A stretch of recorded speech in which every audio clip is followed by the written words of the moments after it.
বিয়ের প্রথম রাত্রে কিছু করণীয় আছে, সব বলা যাবে না, সংক্ষিপ্ত আকারে বলছি। নাম্বার 1, বিয়ের প্রথম রাত্রে আপনি স্ত্রীকে নিয়ে সালাত আদায় করবেন, নামাজ পড়বেন। কিভাবে?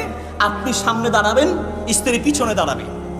আপনি স্বামী সামনে দাঁড়াবে, পিছনে স্ত্রী দাঁড়াবে। এটা কি নামাজ? নফল নামাজ। এটা আবার বিয়ার নামাজ বলে হুজুর, এটার কি নিয়ত হবে নাওয়াইতুয়ান বিয়ার নামাজ নাকি সালাত নাওয়াইতুয়ান উসাল্লিয়া সালাতান নিকা, এইরকম বানানোর কোনো দরকার নেই। জাস্ট নফল সালাত পড়বেন, কারণ জীবনের প্রথম সূচনা যেন আল্লাহর ইবাদত দিয়ে হয়, এটাই হচ্ছে মূল উদ্দেশ্য।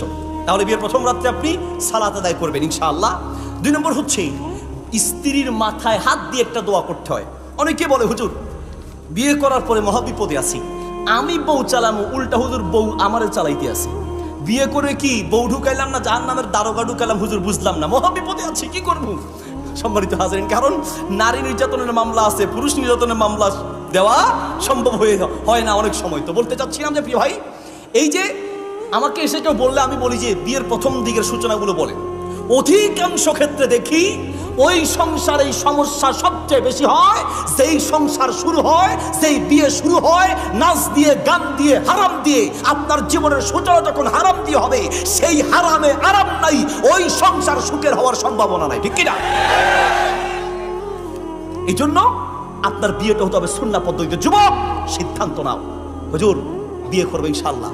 বিয়েতে কোনো নাচ হবে না, বিয়েতে কোনো গান হবে না, বিয়েতে গায়ে হলুদের অনুষ্ঠানের নামের এই নোংরামি চলবে না, বিয়েতে যৌতুক আদান প্রদান চলবে না, বিয়ে হবে সুন্নাহ পদ্ধতিতে। বিয়ের গেটের নামে, জামাইকে আমন্ত্রণ জানানোর নামে, জামাইকে বিভিন্ন শ্লোক বলে আটকানোর নামে গেটের সামনের যে নোংরামি চলে করে মুসলমানের বিয়েতে সেটা হতে পারে না। বিয়ের অনুষ্ঠানগুলোতে এই যে আপনার জরিমানার একটা সিস্টেম, জরিমানার সিস্টেম বুঝছেন?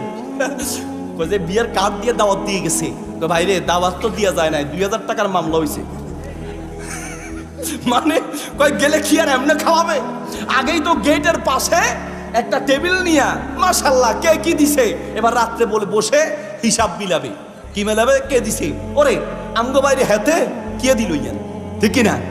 এগুলো নিয়ে এই যে আপনি পারলে মানুষকে খাওয়ান, না পারলে না খাওয়ান, পারলে খেজুর খাওয়ান, পারলে একটা ছাগল দিয়ে খাওয়ান, পারলে 10 জন খাওয়ান, না পারলে 5 জন খাওয়ান, 2 জন খাওয়ান, না পারলে না খাওয়ান। কে বলেছে আপনাকে এই দাওয়াত দিয়ে এই অপমান করার, দাওয়াত দিয়ে এই ধরনের পুরস্কার রাখার, এই উপহার রাখার, এই ব্যবস্থা রাখা মূলত যাদেরকে দাওয়াত দিয়েছেন তাদের উপর একটা মামলা দেওয়ার সমান, ঠিক না? আজ এই যুবক তোমার বিয়ের অনুষ্ঠান হবে, বলে দিবে যে কাকা, চাচা, মামা আপনাকে দাওয়াত দিয়েছি, তবে আমাদের এই অনুষ্ঠানে আপনি শুধু খেয়ে যাবেন, আপনার পক্ষ থেকে উপহার নেওয়ার কোনো ব্যবস্থা থাকবে না, কোনো সিস্টেম নাই, এমনি এসে খেয়ে যাবেন। পারলে এভাবে খাওয়াবেন, আর না পারলে খাওয়ানোর দরকার নেই। হারাম দিয়ে যেন আপনার বিয়ের অনুষ্ঠানের সূচনা না হয়। বলতে চাচ্ছিলাম, আপনি স্ত্রীর মাথায় হাত দিয়ে যদি একটা দোয়া আছে,